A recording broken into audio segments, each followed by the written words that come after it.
Hi friends, summer season start అయింది కదా.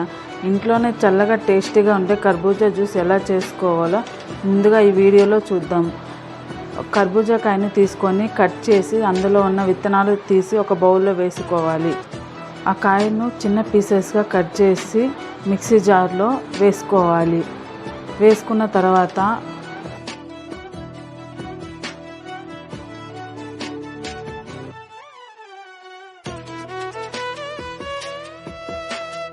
కొన్ని ఐస్ ముక్కలు, షుగరు, కొద్దిగంట వాటరు వేసుకొని మూత పెట్టుకోవాలి.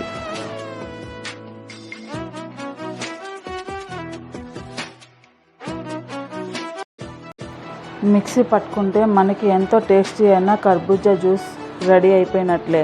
అది మా అబ్బాయి తాగి ఎంతో టేస్టీగా ఉంది మమ్మీ అని అన్నాడు.